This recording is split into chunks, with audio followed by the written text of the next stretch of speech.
when you're in the cycle, generation from generation from generation, it just, you just, and you know, you just keep attracting people who see your weaknesses and your flaws and figure out a way to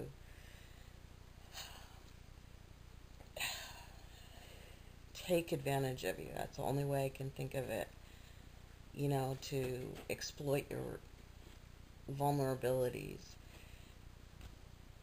And I don't want that for my children. I don't want them to go through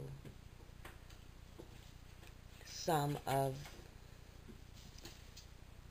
some of the difficult things that they could face as children and as adults. I mean, I've tried my best to try to protect them to the best of my abilities and give them the tools that they need to go out there and be safe. But the fact of the matter is, you know, somebody's going to come into their lives and they're going to fall madly in love with them or whatever, and they're going to be in the same situation that I was in, where I was, you know, it wasn't mental abuse, it was just, I mean, it was, but it wasn't, it was, you know, emotional. It was just, I don't even know how to describe it. Just the manipulation and control, and that he still has, my children's father still has in my life. And, you know, it amazes me. It absolutely amazes me. And so anyways, I mean, I could go all the way in on that, so many different directions. The bottom line is, I'm not giving up on myself. I'm not. And I mean, I'm in counseling. I've been in counseling for like, it feels like, I know it's probably been 14 years since we started couples counseling together, back when our daughter was young. And, you know, I've been in this one for maybe 5 years, and I'm just starting now to feel comfortable with the person, to break through and let down my guard and talk to her about, you know, how alcohol has affected my life. That was the one thing we talked about this last session. And we're meeting every 2 weeks, and I'm starting to go to adult children of alcoholics, just to go to the support groups to see what's out there and see what other people, see what they're like, and see if they help, and trying to read literature. And, you know, and everything that I'm doing to try to better my life for my children and for myself. But I can't do it all at once. And I think that's been like the biggest thing for me. You know, I tried to get myself out of debt. Took out a loan on my car, paid off my debt, ended up not paying off all of my daughter's medical bills. So now I've got that on my collection report and everything. And, you know, it's time to file taxes, and my ex wants half of it. And it's like, how do you go about balancing the children and the ex in your life that, you know, he's not going to support them unless you do what he says, and, you know, and I'm to the point where I'm just going to go ahead and do what I'm going to do. But, you know, the bad part of that is the consequences to my decision.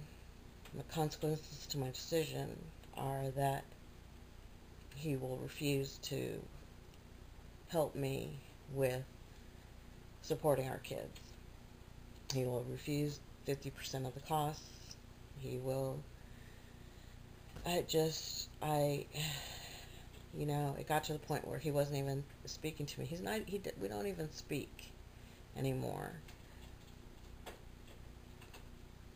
But when somebody's to the point where they're so rude to you in public that they ignore you in front of other people, it's just ridiculous. And that was the point it got to with us. And, you know, I can and I will and I do accept consequences to my decision. Where it sucks is when it affects my children. And that affects my children. The fact that I'm stressed out because I don't have enough money to take care of my kids. Stresses me out. I, right now, don't have enough money to pay my phone bill. My car, I'm paying $200 a month payments on it, and it's pretty much a piece of crap. I have duct tape on it, holding it together. It's that bad. And, I've been lucky that I happen to know somebody that can work on cars, so I can make payment arrangements, and I'm just constantly robbing Peter to pay Paul and everything, and, it's fine. That's the choices I've made. I have to make better choices. Part of that is difficult because I believe the medication that I've been on has helped me, and when I don't take it, which I haven't been taking it for the past week, it's hurt me. I don't make the wisest decisions, and it's a compulsive feeling, so I don't understand why I feel this way. So, there's going to be stuff I'm going to address, I'm going to deal with or without Biggest Loser. I don't I don't want to take away from what you guys do, because it really does help people, and it's great, and that's why I wanted to say thank you. And every time that I've met with somebody, I've always wanted to say thank you, because it's huge. What you do affects people's lives.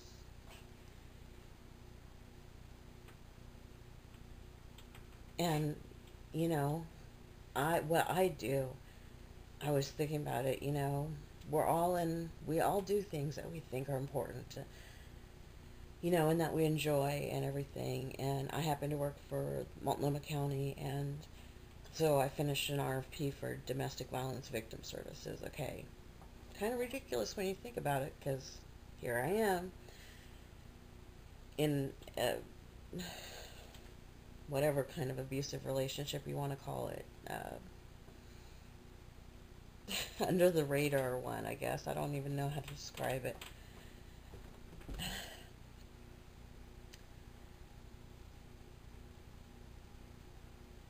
Anyways, the role that I play in helping people, it's not direct help. But if I didn't do what I did, then we wouldn't be able to get these people the help that they need. And so when I look at it in this big scheme of things, it's very minor what I do. But it does help. And I look at you guys the same way. You might not. You might see it as entertainment, and job and ratings and, all of that stuff. But what you do actually does help people and does affect people's lives. And sitting on this side of it, it's hard not to take it personal. It's hard not to take that language and say, if you're not good enough, da-da-da. It's really hard.